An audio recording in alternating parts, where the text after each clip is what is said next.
This channel supports Extra Life in its efforts to raise money for the Children's Miracle Network. For more information about how to donate and join in their efforts, go to the link displayed here. Extra Life. Play games, heal kids. What up, everybody? This is your boy Black Magus, and my computer froze trying to get this video out because I just did one where I was like, I need to go to bed, but I just want to do this video real quick and then I'm done. So Drunken old rants, you guys got them back and forth. Unfortunately, they're not the hilarious ones. They're actually more serious in tone this time, and I apologize for those who are looking for the ratchet shit, but do people still use that term ratchet? I don't know. I'm old. I just throw shit out because I've been known to say hella at times too, and I can't remember it the last time I heard somebody say hella. Yeah, when is the last time? So anyway, what am I talking about? I guess it's me and my loyalty a bit. I've been known to befriend and care about people who a lot of times other friends will be like, yo, why the fuck do you fuck with that person, or why do you care? And I mentioned this before, but it goes back to something that my best friend had said about me before, about how I'm just an extremely loyal dude. Why am I an extremely loyal dude? I think it's because I care a little bit too much about people as a whole. I find myself still caring about people who in the past have probably wronged me, have done some fucked up stuff. Now, when I say I still care about them, it's not like I'm still contacting them, trying to maintain connections with them in my life. It's just that if I hear about them, going through things, I still have concern, because I guess see, this is the thing. I don't necessarily fuck with people unless I feel that there's something in them worth fucking with, if it makes sense. I usually fuck with people who I feel there's something about you that's good, you know, something that I guess is quote unquote worth caring about you for. It's the best way I can frame it right now with my drunk mind. Alright, perfect example is this. And it's funny because I mentioned this no, I didn't mention this in the stream. Well, I sort of did mention this in the stream, but I never said the whole entire thing. Anyway, so when I was 21, I want to say 22, my father passed. It was a weird situation because at the time I was in college, and when I found the news out that he was in his deathbed, it came from one of my sisters, and she was like, he's been mentioning your name, and we would really appreciate if you could find a way to get down here. I was, here in the DC area. He lives still in Georgia, which is where I am originally from.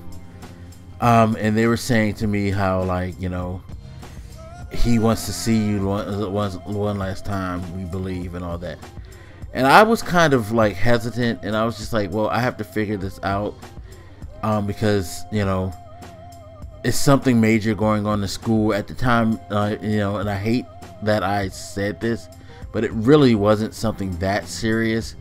It was just yeah, there were tests, but I'm pretty sure in this situation I could have went to all my professors and been like, yo, my father's dying, I need a moment to take care of some family business.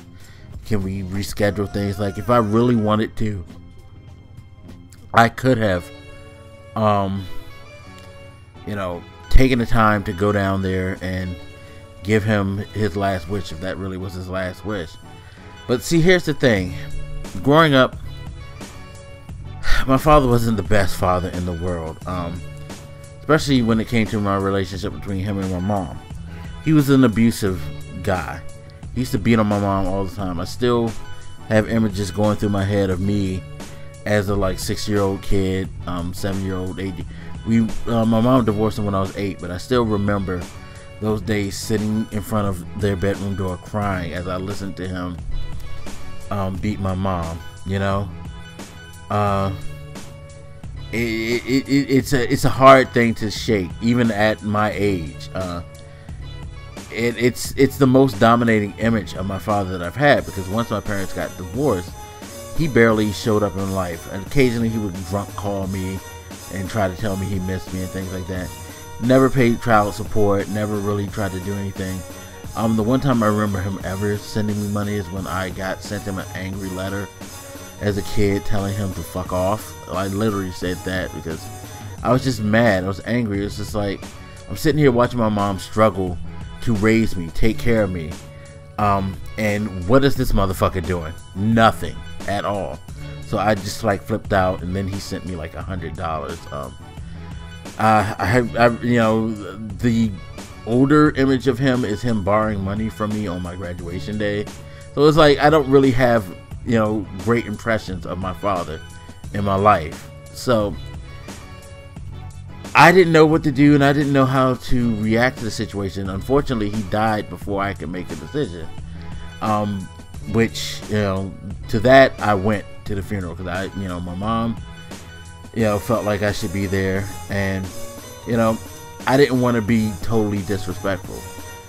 Now, get to the funeral, and I don't know how to react because, again, this is a guy who I don't have the most positive imagery of in my life. You know, he had never made a good impression in my life. You know, again, there probably were times when we were kids where I laughed, had fun, because, you know, we experienced those things even with people who do the wrong thing, you know. So I'm at the funeral, and I'm kind of like numb to the whole situation, because it's like, I don't know, should I feel bad? I don't really feel bad.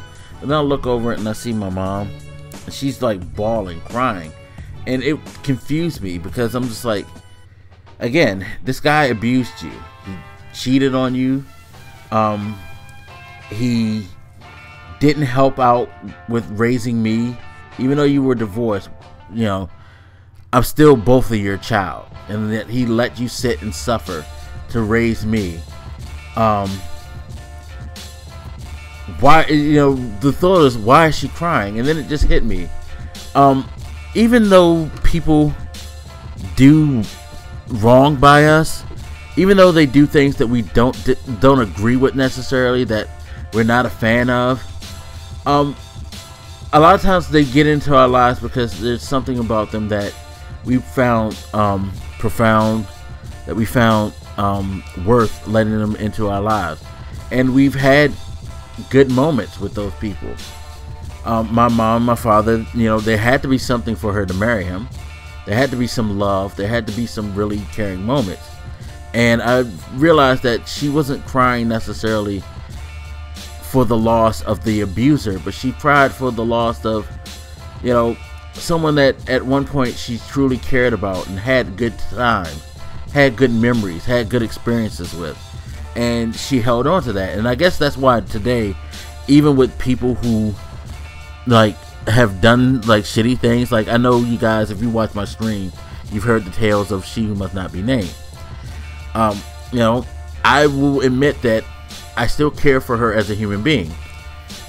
Don't have any real contact with her, don't have any desire to hang out with her, but if someone were to tell me that something bad happened to her, I would be very concerned, and I would like want to know. You know what I mean? Because at one point we were friends, you know, we were cool, and you know, that still remains. So you know, that's where a lot of my loyalty for people lie, because it's like, you know, despite the like bad things, and there's still people in my life now that I disagree with some of their actions and things like that. Hell, love my best friend to death, but there's been some things in the past that he's done that I've been really, really questionable. But yo, again, the good times overweigh that, and even if we were to not talk again, if something happened to him, I would be there for him and for his family in a heartbeat, because you know, that was my dude at one point. So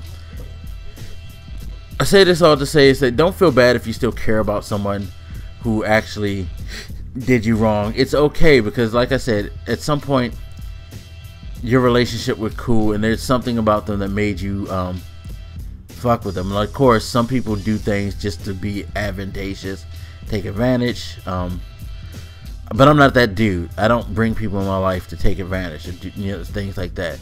So even after like it's all said and done, even if we don't fuck with each other, I just still care, and that's just how I am as a person. But anyway, now I'm going to bed. You guys hit me up, let me know what you think, and I'll holler at you later. This is your boy Black Makers, and I'm out. Deuces.